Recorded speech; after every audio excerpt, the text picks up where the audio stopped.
Hello and welcome back to the channel. If this is your first time with us, my name is Alex. I'm that Hawaiian guy right here in Canada trying to help you new investors build a stronger and safer portfolio.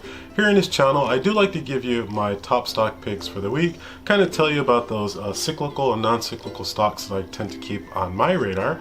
I also talk about any news that might be trending on social media or perhaps on the local media, and I answer any questions that you send me through the comment section.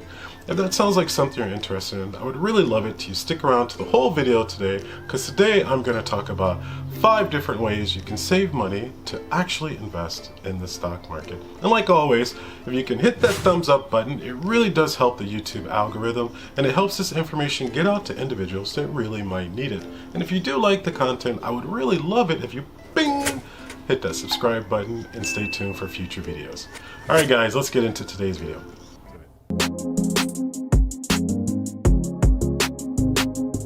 Alright, let's get started with today's video. So here on this channel, we always talk about invest in this particular stock or buy this particular company or keep this company on your radar, but we really never talk about where to get that money to actually invest.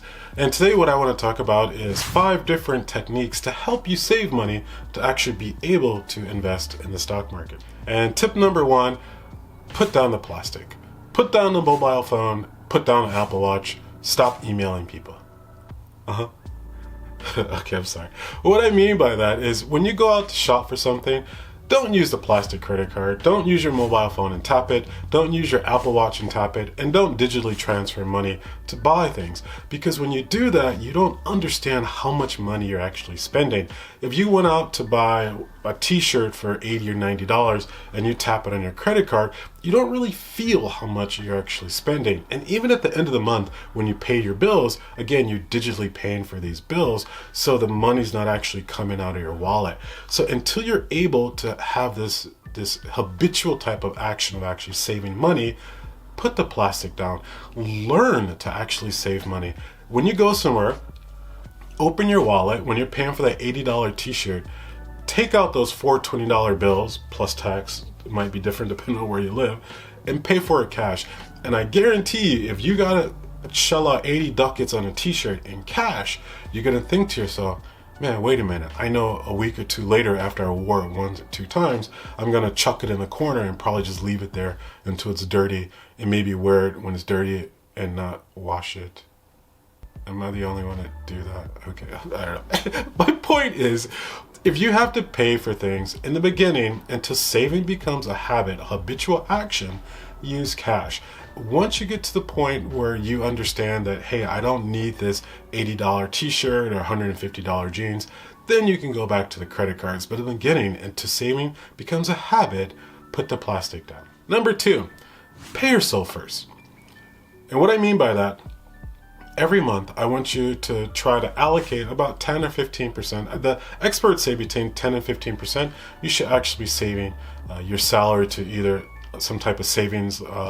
I would suggest maybe a great ETF, or you could do a 401k or a Roth IRA, whatever you're doing. For me, I like ETFs, especially companies like Vanguard. Vanguard is a terrific ETF. They beat the S&P for the last decade or so.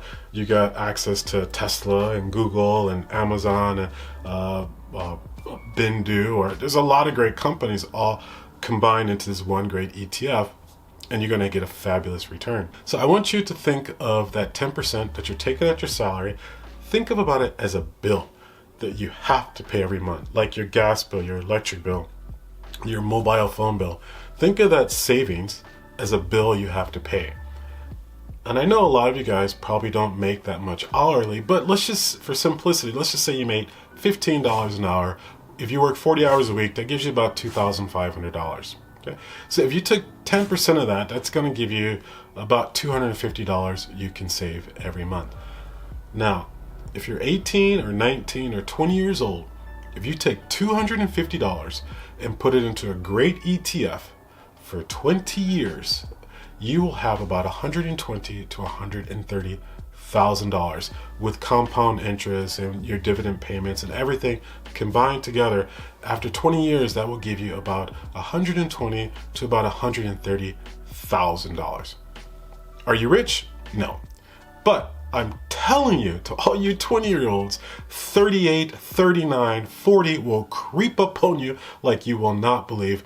Now think about that. If you had $120,000 and $130,000 sitting in an account somewhere, liquid assets that you can withdraw within 24 to 48 hours, you will feel a lot safer in life if you got a really fat little nest egg just sitting in a corner that you really don't pay much attention to because you're only throwing $250 in per month.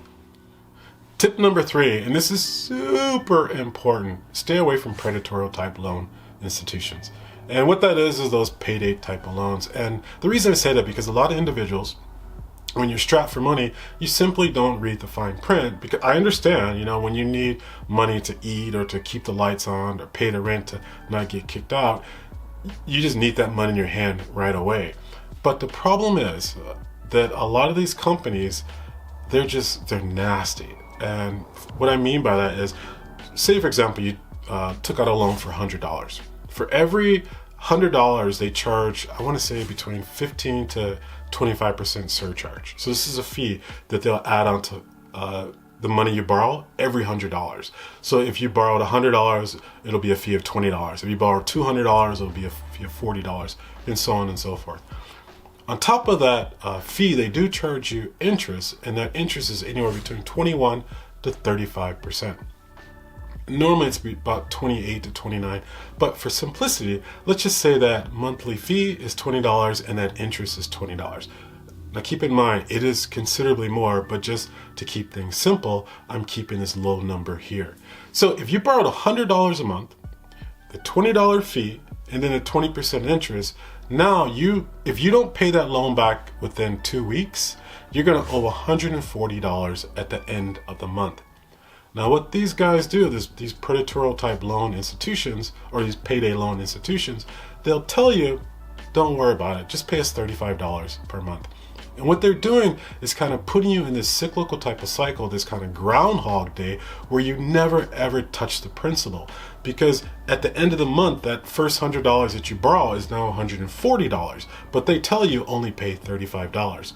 So you pay nothing but fees and interest. On top, at the end of the month, you owe another $5. Now, if you're in a situation where you really do need money, they might not be able to get it to you within, as quick as a payday loan type service. But a lot of government and municipalities in different areas, depending on what state or province that you live in, there's a lot of government programs that help individuals in need. Now, if you looking to buy some, whiskey or beer, they're not going to help you. You're out of luck, chief. But if you really need some type of support for family needs or something like that, a lot of individuals just don't know that the help is out there. Reach out to your local municipality, see what type of programs they have set up in the community that actually can help you if you're kind of strapped for cash and something is going on. Kind of reach out to them and see what's available. One of the biggest hurdles about getting help from the government, people just don't know how to get help from the government. They don't know where to start. Local municipalities and whatever area you are, call them up, tell them your situation, see what they can do for you before you go to these payday, steal your money, pay them forever, never ever end a cycle type of loan institutions. Number 4, know the intrinsic value of an item that you buy. And what I mean by this is, a couple weeks ago, me and one of my friends, we were out, and he was going to get his watch serviced. And unfortunately, because it was one of those kinesthetic type of watches where there's no battery, it just continues to go, and it wasn't able to be serviced anymore. So the salesperson was telling him, why don't he purchase a new watch? They had some great sales going on at the time. And it was a pretty young lady working behind a counter, and she was showing him some Omega watches. Now keep in mind, Omega is a super luxury brand type watch, and the one he was looking at was about $1,800. By the way, if you're watching this video, no hate, I still love you, bro. But he bought this $1,800 watch. Now when you spend that much money, with including taxes, over maybe $2,000, so think about that. Let's just say you made $20 an hour and you bought this watch for $2,000, you would have to work for 100 hours to pay this watch off, or about 2 weeks of your salary. So when you're gonna buy this beautiful, beautiful Omega watch for $2,000, and I guarantee you, no one will know that this is a $2,000 Omega watch unless they're right up on it looking at it. I have a watch, a Citizen watch that looks very similar to that watch, and I only paid about $350. And I'm saying this because no matter how beautiful this $2,000 watch is, it's not going to get you more friends. It's not going to get you a better looking girl. And if there is a girl out there who's looking at you only because you have a $2,000 Omega watch, perhaps it's not somebody you want to be with. Anyway, that $2,000, buy a nice watch for $300. Take that extra, $1,500, $1,600 and invest it into the market, or into a Roth IRA, or into a 401k somewhere else. But unless you're making millions of dollars a year, there's really no value to buy a $2,000 watch. Alright guys, my fifth and probably most important tip for this video, and I can't express this one enough. If you have high interest credit cards, or even low interest credit cards, pay those buggers off first. The interest on the credit card that you're paying is just wasting money. And if you had a credit card and you had a balance of say like $7,000, maybe $7,500, when you're making those monthly payments, and say if your interest was maybe 25%, when you make that monthly payment, you're going to pay the interest plus 1% of your principal. So a $7,500 credit card bill, you're going to pay about maybe $220, maybe $230 per month.